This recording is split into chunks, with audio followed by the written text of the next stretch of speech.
Abran sus Biblias, Ruth, capítulo 2. Y simplemente para recordar un poco y entrar en contexto de por qué estamos en Ruth, recuerda que estamos en la serie de Romanos y terminamos esta primera sección del libro de Romanos, del capítulo 1 al capítulo 11, que es en la sección en la que Pablo nos dice básicamente lo que Dios ha hecho por nosotros, en favor de nosotros y por nosotros. Y a partir del capítulo 12 comienza una nueva sección en el libro de Romanos en la que Pablo va a demandar una respuesta o decirnos cómo debemos responder si hemos entendido lo que Dios hizo por nosotros. Pero antes de entrar al capítulo 12 de Romanos, quise que nos fuéramos al libro de Ruth, porque en el libro de Ruth tenemos ilustrada, es decir, Ruth es una historia real, sucedió, no es como una imaginación, no es como una fábula, ¿no? El libro en verdad sucedió, toda esta historia sucedió realmente, pero a la vez la mano majestuosa del Señor dibuja un cuadro profético de todo lo que iba a suceder y lo que hemos estudiado en el capítulo 11. Y empezamos la semana pasada estudiando el capítulo 1 en el que Ruth toma una decisión. ¿Te acuerdas cuál es la decisión que Ruth toma? Regresar con Noemí a Belén. Ruth no es judía, ella es moabita. Ella no pertenece al pueblo de Dios.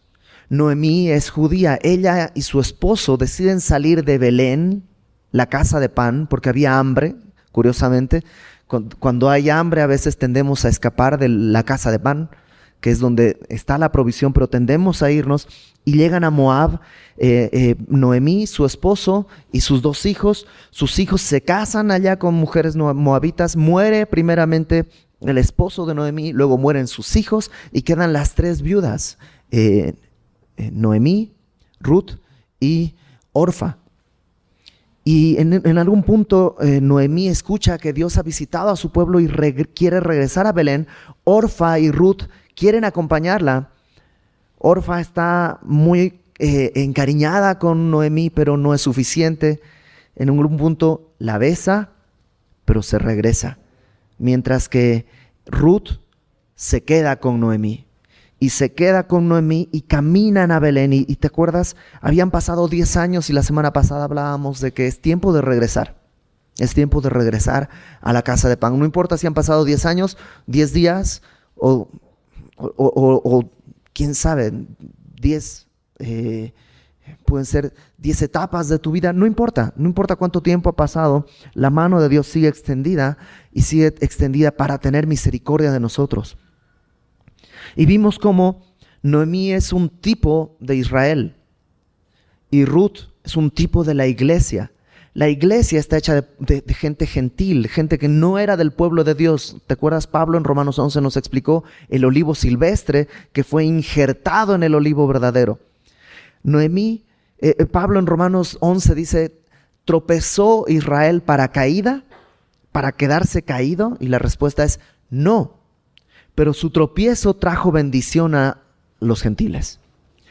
Ruth no hubiera ido jamás a Belén si no hubiera sido porque Noemí tropezó. Porque Noemí salió de Belén, entonces Ruth regresa. Y no estamos estudiando propiamente el libro de Ruth, estamos simplemente revisándolo. Acuérdate, estamos pensando en el libro de Romanos mientras estudiamos el libro de Ruth. Ya habrá un tiempo en el que estudiaremos el libro de Ruth y vamos a ver que es realmente fabuloso. Y pues dicho todo esto, vamos a orar y comenzar a estudiar el capítulo 2 que nos toca el día de hoy. Señor, te damos gracias por tu palabra y gracias porque el día de hoy podemos acercarnos hasta el trono de tu gracia, sabiendo, Señor, con la certeza de que nuestros pecados han sido perdonados en la cruz, que no hay nada que añadir, que fue suficiente tu obra en la cruz y solo queremos venir delante de ti, Señor, para poder ser transformados y glorificarte, Señor. Tú dijiste que en tu oración al Padre, Señor Jesús, tú dijiste, la gloria que me has dado, yo se las he dado.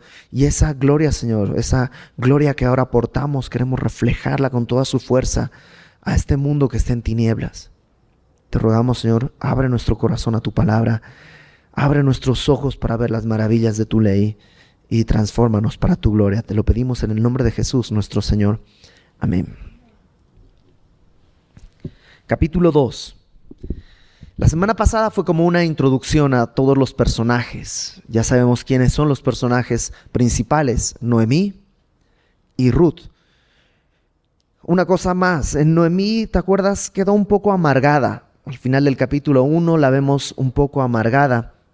Y vamos a ver cómo Ruth no está en ese estado de ánimo. Dice en el capítulo 2, y ahí comenzamos: tenía Noemí un pariente de su marido, hombre rico de la familia de Elimelec. Elimelec era el esposo de Noemí, el cual se llamaba Booz. Algunos manuscritos dicen que el apellido de Booz era Lightyear, pero no está confirmado realmente. No, así que no es una doctrina.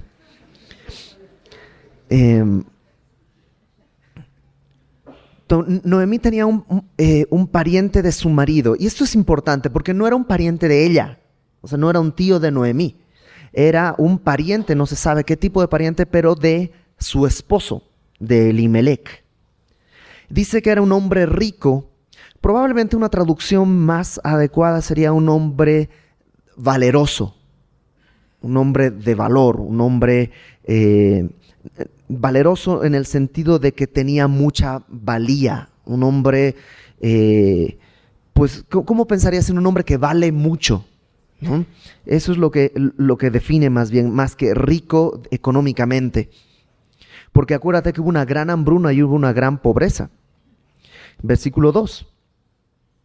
Y Ruth, la moabita, dijo a Noemí: te ruego que me dejes ir al campo y recogeré espigas en pos de aquel a cuyos ojos hallaré gracia. Y ella le respondió: ve, hija mía. ¿Qué es lo que está pasando? Pues Ruth probablemente escuchó, probablemente Noemí misma le dijo a Ruth que la ley hacía una provisión para los huérfanos, para las viudas y para los extranjeros. Y acompáñame por favor a Levítico capítulo 19. Levítico capítulo 19, versículo 9 y 10 dice: cuando ciegues, eso es la ley para el pueblo de Dios. Levítico 19, 9 dice: cuando ciegues la mies de tu tierra, no cegarás hasta el último rincón de ella, ni espigarás tu tierra cegada. Lo que está diciendo Dios es que cuando ciegues la mies, que era cortar las gavillas, ¿no? El trigo crece como en unas ramitas y en la puntita tiene otras ramitas más chiquitas que llevan los granos. Entonces lo que se hacía era con una hoz o con un instrumento cortante, se cortaban, ¿no?, las gavillas y se las iba apilando. Entonces decía: cuando ciegues, que era esto de cortar, no cegarás hasta el último rincón de ella, ni espigarás tu tierra cegada. Todas estas gavillas ya cortadas, dice, bueno, no cortes todo, deja algunas esquinas, algunos lugares sin cortar.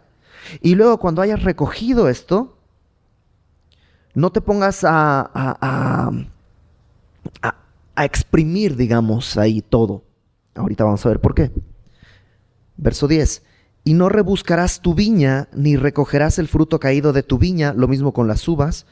Para el pobre y para el extranjero lo dejarás, yo Jehová, vuestro Dios. Entonces Dios está haciendo una provisión, es una especie de seguro para los pobres, pero si te das cuenta, no dice recoge el grano, ponlo en bolsas y repárteselo a los pobres, sino que lo que está haciendo es proveyendo una manera para que las personas, los pobres, los huérfanos, las viudas, los extranjeros, pudiesen trabajar, porque tenían que ir por el campo y cegar ellos y sacar. Es decir, hay toda una obra que hay que hacer que está permitida para ellos, pero es algo que tienen que hacer. Entonces, es una forma sabia de nuestro Señor de proveerle al pobre, pero de una manera en la que no es una limosna, sino es una oportunidad de trabajo. Tienen que,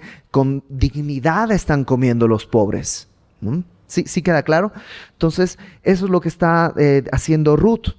Le dice a Noemí, déjame ir al campo y pues voy a ver ante quién halló gracia y me voy a meter en el campo. ¿Te acuerdas? Al final del capítulo 1 dice que llegaron al comienzo de la siega de la cebada. Entonces era el momento en el que ya estaba el fruto ahí, nada más había que ir y cortar los manojos. Y dice Ruth, Noemí, déjame ir, a lo mejor alguien me ve con gracia y ahí voy a recoger ese grano para comer. Ten en cuenta que son dos viudas llegando a una casa que no ha sido habitada en 10 años. 10 años estuvo Noemí con su familia en Moab y no tienen recursos, no tienen quien las proteja. Noemí ya está vieja, ya es una señora mayor, ya no puede tener hijos. Entonces, Ruth dice, pues voy a buscar. Versículo 3. Fue pues, y llegando espigó en el campo en pos de los segadores, y aconteció que aquella parte del campo era de Booz, el cual era de la familia de Elimelech. Esto es padrísimo, porque en el versículo 3 dice, y aconteció que aquella parte del campo era de Booz. ¿No te encantan las diosidencias, las coincidencias de nuestro Señor? Si yo me pongo a pensar en mi vida, cómo Dios, en base a pequeñas coincidencias, me ha traído hasta el día de aquí, hasta el día de hoy me ha traído acá, es realmente apabullante. Y si tú repasas tu vida, te vas a dar cuenta que no son necesariamente las grandes decisiones las que te han traído aquí, sino pequeñas decisiones que Dios ha ido llevando y guiándote. Ahora, ¿qué tuvo que hacer Ruth para llegar donde está vos? Ir a trabajar. O sea, probablemente Ruth decía, ¿qué vamos a hacer? No tenemos que comer, no tenemos nada. Pues vamos a orar. Y está bien orar. Pero no está bien solo orar. ¿Por qué? Porque orar sin fe no tiene sentido. La palabra de Dios dice que aquel que no quiera trabajar, que no coma. ¿Recuerdas? No dice que el que no trabaje no coma, porque a veces estás desempleado, pero no es que no quieres trabajar, sino que no encuentras trabajo. Es distinto.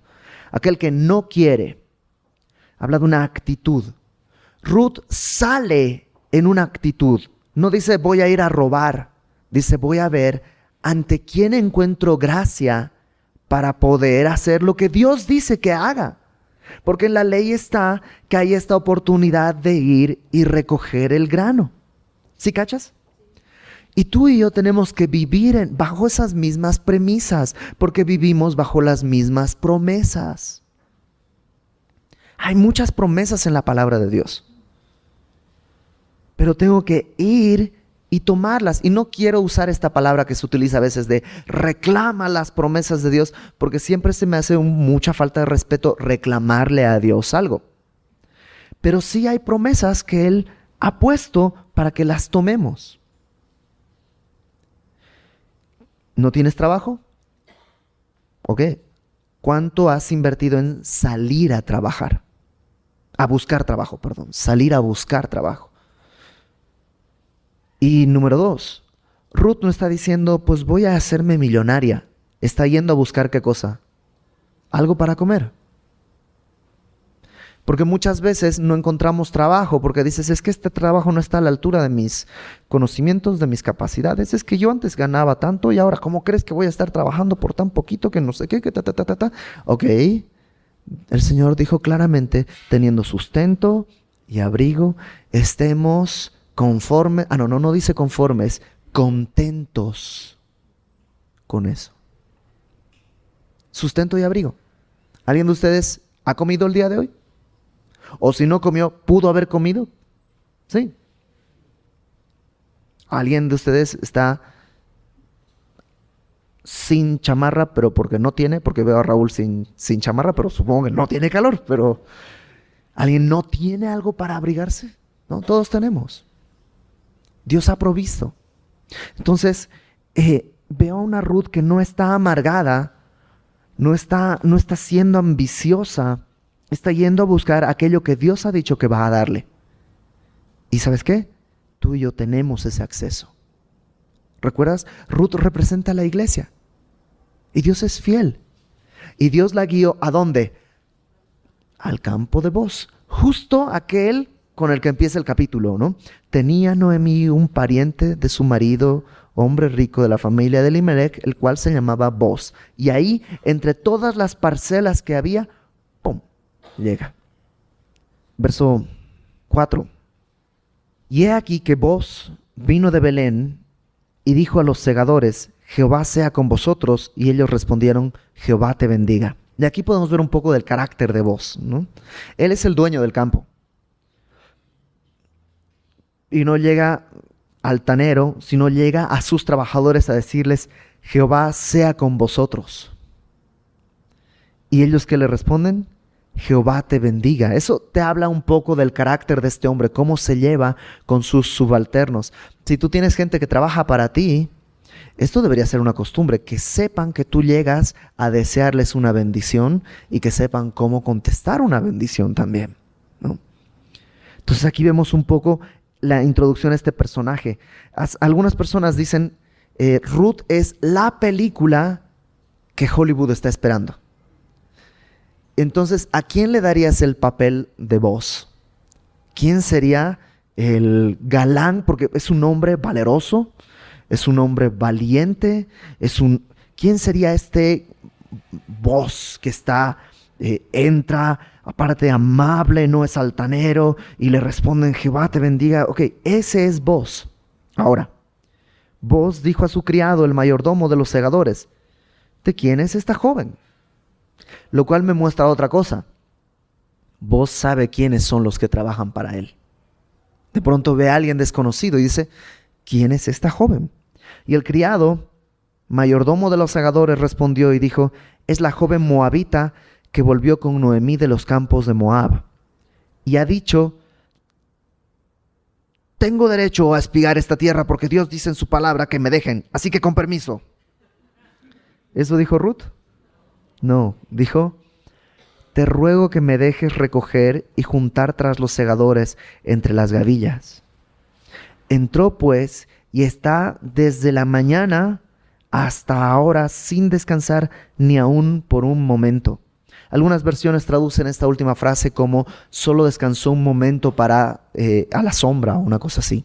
La cuestión es que Ruth ha llegado y a trabajar, y a trabajar, y a trabajar, y a trabajar. ¿No te encanta? Y es la iglesia. Y este es nuestro llamado. Esto es nuestro llamado. Hemos sido llamados a vivir, pero nuestra vida no es de holgura, no es de ociosidad. Es de trabajo. Ahora, sigamos adelante. Ahorita vamos a regresar en algunos aspectos importantes. Una cosa más. Perdón, antes de seguir. ¿Te das cuenta que la estaban viendo? El mayordomo no dijo: ¿quién? Pues no sé, déjame ahorita te averiguo a ver quién es. No. La checó desde el principio. O sea, vio quién era. Sabía que era moabita. Sabía que llegó temprano. Sabía que no ha descansado o que descansó un momento. Sabía quién era. Te digo una cosa.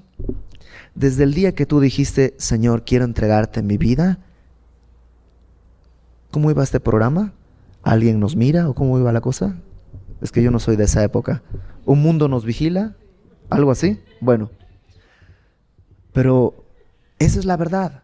Desde el día que te hiciste cristiano, un mundo te está vigilando. O sea, no importa si el de tu trabajo, el de al lado, se roba los lápices, los papeles, no importa. Pero si por error un día tú guardas una hoja en tu bolsillo, eres acusado de robo. ¿Por qué? Porque el mundo está buscando eso, está buscando una ocasión para hacer quedar mal, no a ti, sino a Jesucristo, el que es tu Señor.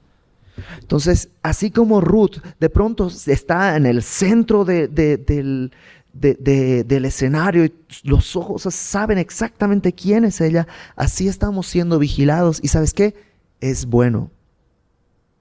Es bueno. Y tenemos que vivir así. La palabra de Dios cuando dice no tomarás el nombre de Dios en vano, yo no creo que se esté refiriendo a una cuestión de vocabulario, sino a una cuestión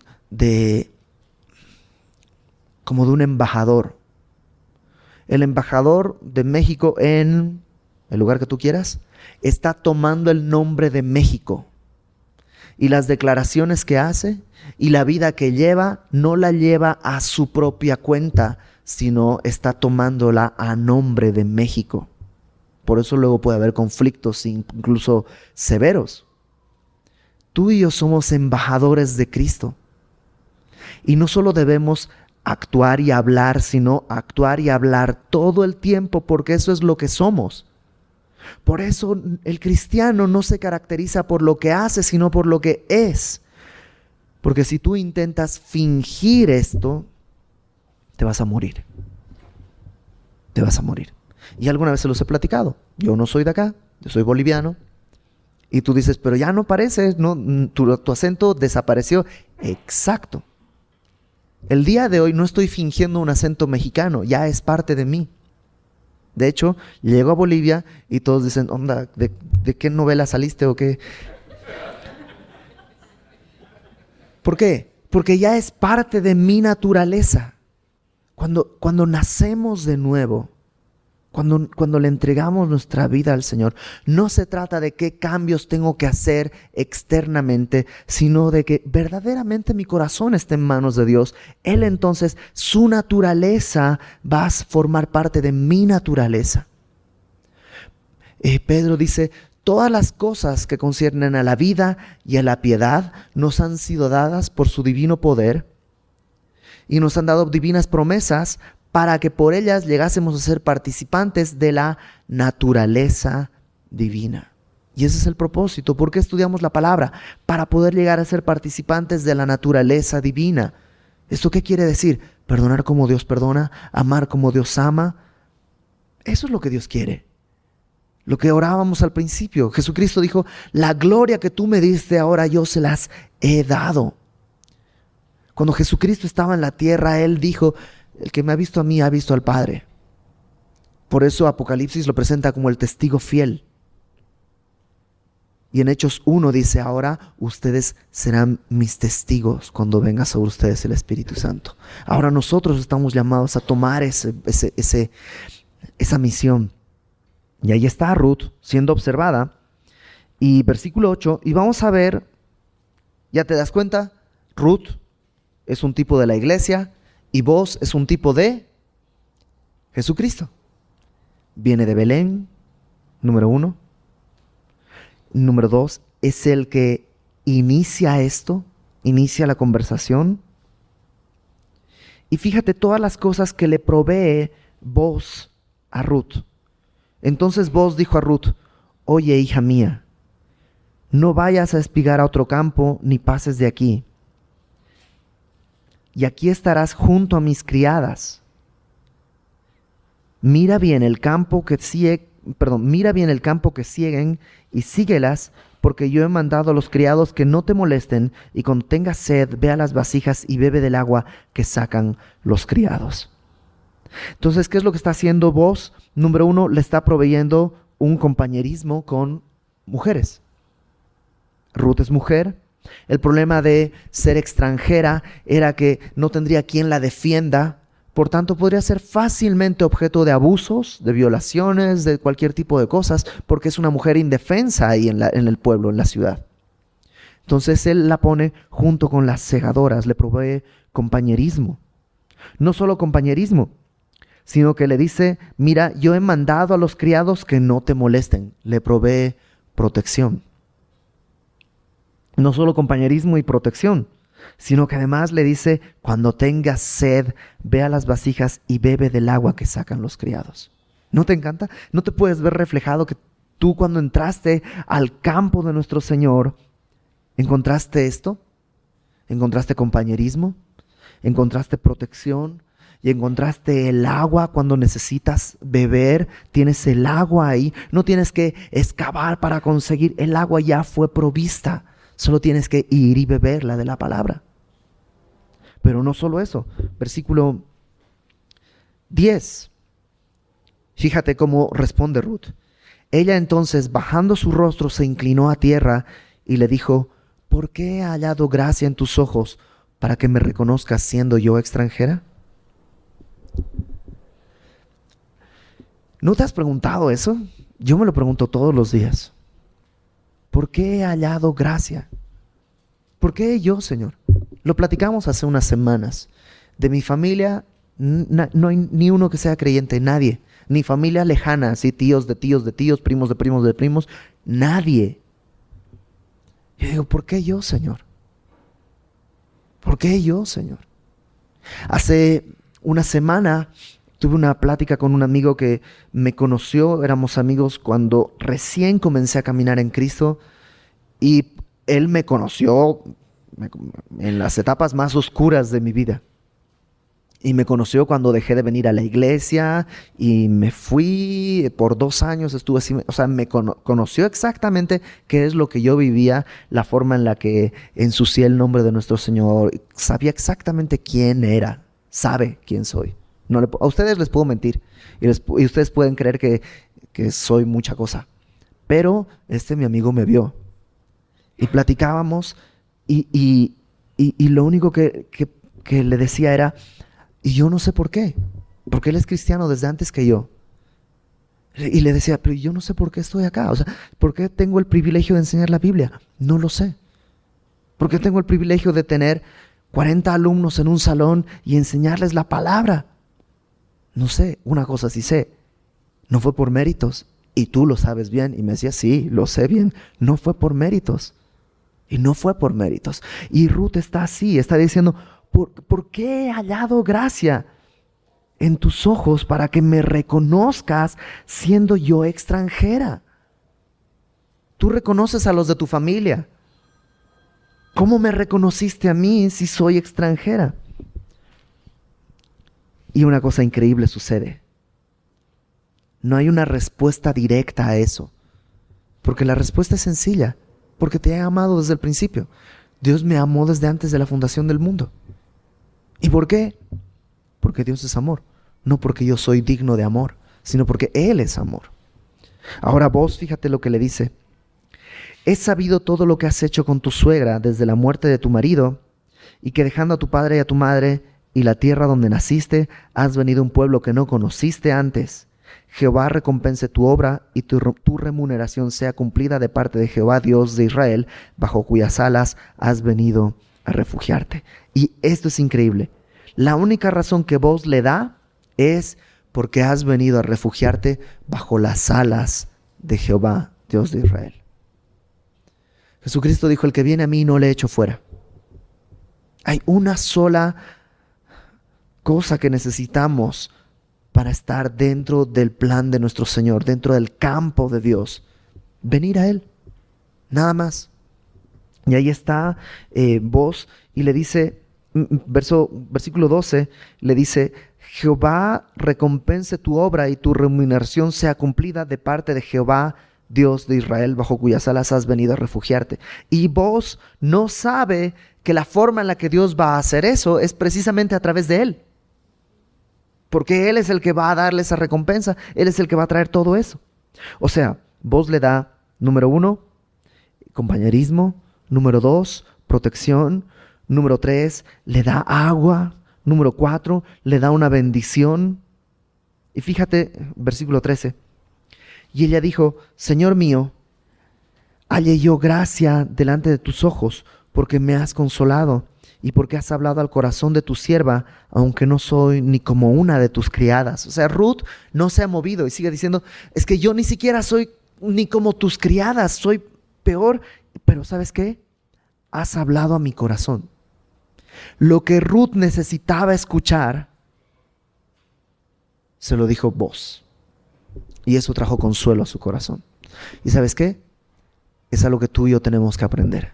Lo que necesitas escuchar no está en el psiquiatra, no está en Tempranito, en Hoy o no sé qué programas están en la tele, no está en libros de autoayuda.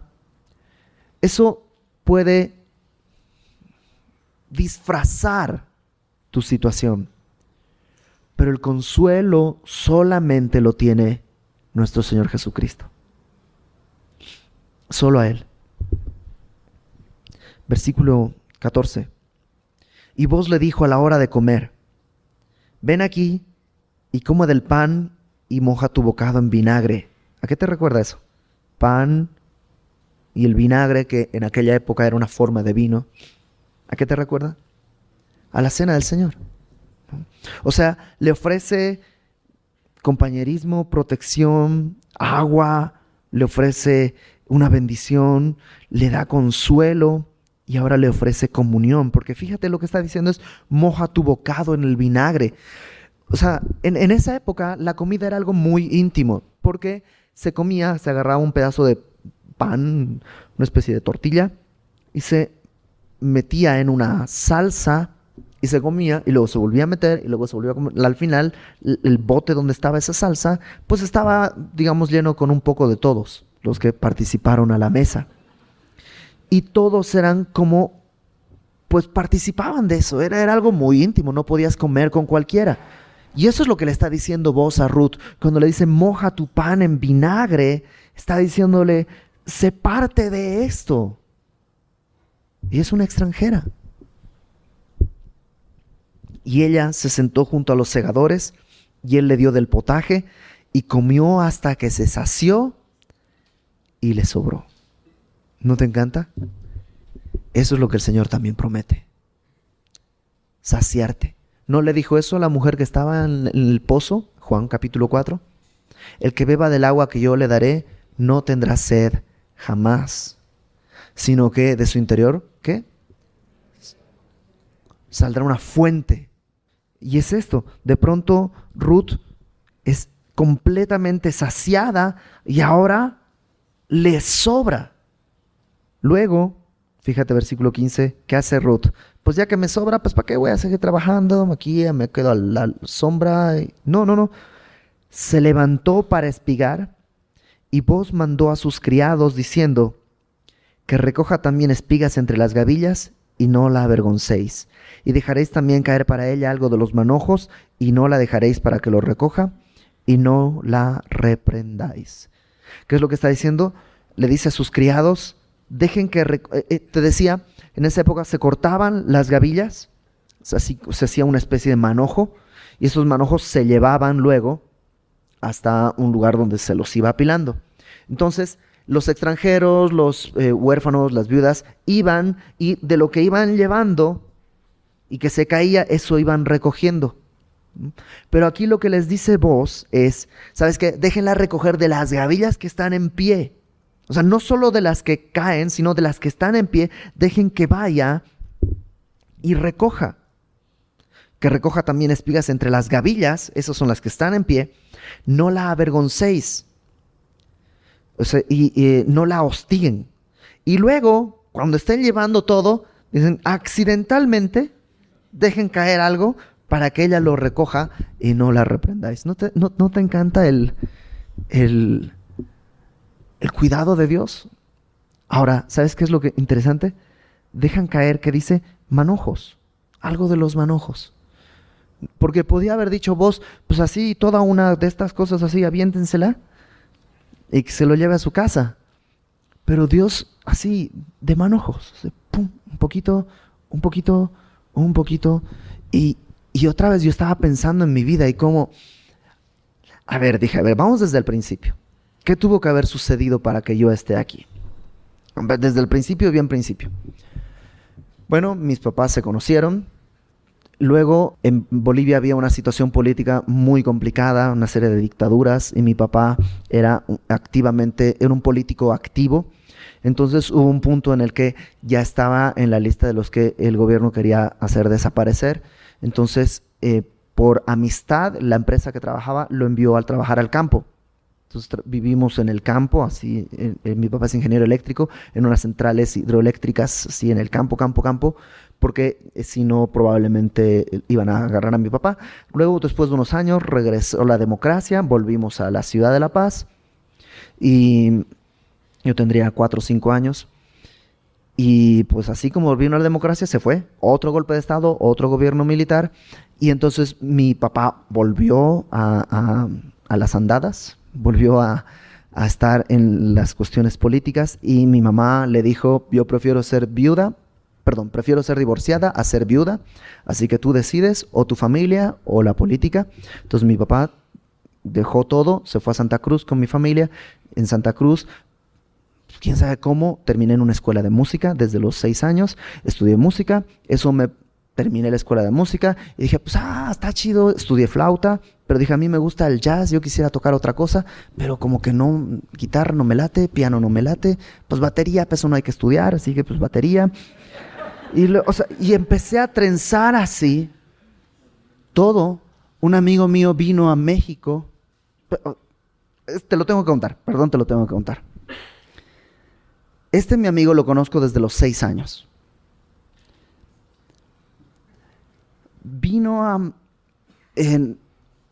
Un tiempo yo me fui a la universidad a otra ciudad, él se quedó viviendo en Santa Cruz y nos encontramos en el estadio de Sucre, que es otra ciudad, en un estadio, ¿no? En un concierto, de pronto estaba ahí, Vladimir, ¿qué onda, Vladimir? Pero así, ¿no? En otro lugar. Y cuando nos conocimos, me acompañó al hotel donde yo estaba con el grupo que había ido a tocar. Y ahí en el hotel, él conoció a unas chicas que trabajaban en Aeroméxico, no sé qué, y que habían ido a Sucre, quién sabe por qué. Y ellas les dijo, oye, pues yo quiero ir a estudiar MIDI a algún lado, no me pueden averiguar si en México se puede, no sé qué, La cuestión es que le dijeron que sí. Un año después, él se vino a vivir a México. Y desde aquí me hablaba, me decía, ¿por qué no vienes a México? ¿Por qué no vienes a México? Y entonces yo vine a México. Es la cuestión más rara para que yo esté aquí. Y yo llegué a México y al día siguiente que llegué a México, fui a Semilla. No entré, pero fui. No quise entrar, pero fui. Y no quise entrar porque no era mi tiempo, pero ya sabía dónde era. Como un año después, Dios me estaba llamando y fui, ya les he platicado eso, y estaba parado fuera de la puerta de Semilla por media hora tratando de entrar y no me animé. Entonces dije, otro día regreso. Me fui, mientras me metí al metro, salió un amigo y me dijo, ¿a dónde vas? Y pues, ¿tú a dónde vas? Y me dijo, pues hay una reunión de unos amigos cristianos acá, ¿no quieres ir? Bueno, está bien, te acompaño, ¿no? Y él fue el que me metió a Semilla. ¿Y sabes qué es eso? Son manojos que Dios fue tirando y que yo fui recogiendo. Y es la provisión que Dios me ha ido dando. Y hasta el día de hoy, te digo una cosa, nunca ha faltado una bendición. Y un día, cuando tengamos más tiempo, te cuento cómo conocí a mi esposa. O más bien cómo me casé con mi esposa, porque la conocí 9 años antes de que siquiera me enterara de que existiera. Bueno, sí la conocía, pero era muy amigo de su hermana, sobre todo, y de la familia, pero como que ella no. Y luego te cuento cómo fue que me pidió que me casara con ella.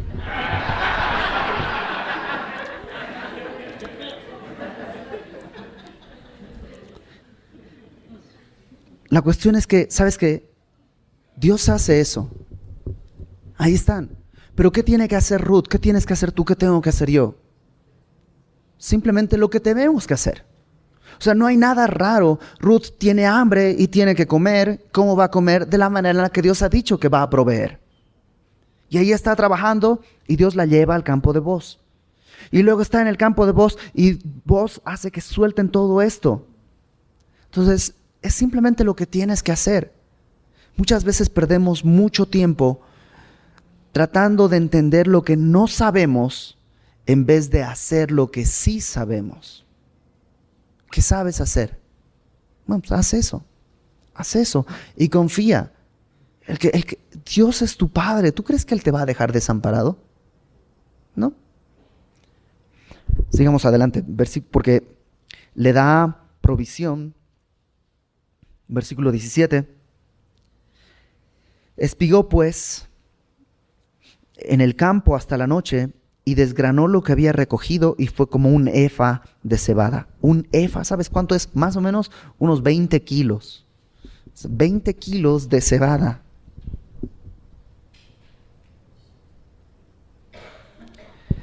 Y lo tomó y se fue a la ciudad, y su suegra vio lo que había recogido. Sacó también luego lo que había sobrado después de haber quedado saciada y se lo dio. O sea, ¿te imaginas a Noemí que estaba diciendo, llámenme Mara porque estoy bien amargada, llámenme Mara? Y ve llegar a Ruth, ¿no? Ábrame así con su bolsa, 20 kilos de cebada, ¿no? ¡Pum! ¡Oh! ¿Qué es eso? Espérate, ¿no? Y saca de su mochila todo lo que no se pudo comer del mediodía de la comida que le sirvió Boz. Y dice, versículo 19, y le dijo su suegra, ¿dónde has espigado hoy? ¿Qué banco asaltaste? ¿Dónde has trabajado? Bendito sea el que te ha reconocido. Y contó ella a su suegra con quien había trabajado, y dijo, el nombre del varón con quien hoy he trabajado es Boz. Y yo me imagino la cara de Noemí. ¿Quién? Boz. Y dijo Noemí a su nuera, sea él bendito de Jehová, pues no ha rehusado a los vivos la benevolencia que tuvo para con los que han muerto. Probablemente esta frase está un poco traducida, un poco rara. La gramática es un poco rara, porque pareciera que está hablando, sea bendito de Jehová, refiriéndose a vos. O sea, hace una bendición sobre vos, pero luego parece que habla de Dios. Pareciera que fuera, sea bendito de Jehová, quien no ha rehusado, o sea, Jehová no ha rehusado a los vivos la benevolencia que tuvo para con los que han muerto. Y ves a Noemí por primera vez contenta en todo el libro. Y empieza a bendecir a Dios al punto en que no está diciendo, fue una maldición de Dios que mi esposo haya muerto y mis hijos hayan muerto, sino que está diciendo, Dios no ha rehusado a los vivos la benevolencia que tuvo para con los que han muerto. Después le dijo a Noemí, nuestro pariente es aquel varón y uno de los que puede redimirnos. ¿Qué es esto de redimirnos? Lo veremos la próxima semana a detalle. Esto de la redención y por qué y cómo debe hacerse, porque es el tema del próximo capítulo. Y Ruth la moabita dijo, además de esto, o sea, no conforme con todo lo que me ha dado, me ha dicho, júntate con mis criadas hasta que haya acabado toda mi siega. O sea, regresa. No, o sea, no solo te doy, te sobreabundo, sino, ¿sabes qué? Regresa. Y Noemí respondió a Ruth, su nuera, mejor es, hija mía, que salgas con sus criadas y que no te encuentren en otro lugar. Estuvo pues junto con las criadas de Boz, espigando hasta que se acabó la siega de la cebada y la del trigo, y vivía con su suegra. Ok. Tú y yo encontramos lo mismo en el campo de nuestro Señor. En el campo de nuestro Señor. Encontramos ahí compañerismo, encontramos protección, encontramos agua, encontramos bendición, encontramos consuelo. Dios habla a nuestro corazón, encontramos comunión, encontramos provisión y satisfacción. No solo eso, ¿sabes qué? Encontramos abundancia para compartir. Encontramos abundancia para compartir, bendiciones materiales y bendiciones espirituales. No solo eso, tenemos una invitación a regresar y regresar y regresar y regresar y regresar. ¿Hasta cuándo? Hasta que termine la época de la siega. ¿Y cuándo va a ser? Jesucristo dijo, los campos ya están listos. Ya están listos. Ahora estamos en el tiempo de la siega. ¿Cuándo va a terminar el tiempo de la siega? Cuando nuestro Señor regrese por nosotros. Entonces va a terminar. Pero hasta que termine este tiempo, estamos invitados a regresar y regresar y regresar para recibir una y otra vez todo esto que hemos dicho. Solo hay una recomendación. Que no te encuentren en otro campo. ¿Sabes qué? Ya encontramos saciedad aquí. ¿Por qué ir a beber agua en otro pozo? ¿Por qué ir a buscar? O sea, si Cristo es mi proveedor, ¿por qué buscar mi provisión de manera carnal? ¿No te ha pasado que no te alcanza el sueldo alguna vez? que llegas a fin de mes y no sabes cómo pagar la renta y ese tipo de cosas? Bueno, si Cristo ha sido fiel, ¿por qué voy a pensar que este mes no va a ser fiel? La provisión va a llegar. La provisión va a llegar. Eso es un hecho. Ahora, tengo que estar con Él para que Él me vaya dirigiendo. Porque a lo mejor estoy queriendo pagar una renta de 50,000 pesos y Dios quiere que viva en un departamentito de 2,500. Y esa es la provisión para eso, y para eso sí te alcanza. Y tú dices, pero entonces, ¿qué? ¿No voy a poder vivir en mi casa de 50,000? No. A lo mejor no es bueno. ¿Te acuerdas? La semana pasada vimos que Dios necesita presionarnos para que podamos entender algunas cosas. La bendición no es una casa grande. La bendición es su mano sobre nosotros. Y Él no nos va a desamparar. Porque además, te digo una cosa, no hay otro como el Señor. En otro campo corres peligro. En otro campo pueden abusar de ti. En otro campo no van a tirarte manojos para guiarte. En otro campo, solo en el campo de nuestro Señor encontramos todo esto. Una cosa más. El capítulo 1 habla de una decisión que Ruth tuvo que tomar. El capítulo 2 no es como que decidió y ahora ¡pum! La gloria. No. La recompensa viene en el capítulo 4 recién. El capítulo 2 habla de trabajo. ¿Tú cómo crees que estaba Ruth? ¿Cómo crees que estaba Ruth cuando la encuentra a vos? Así como bien peinadita, después de haber estado todo el día espigando. ¿Te la imaginas sudada, sucia?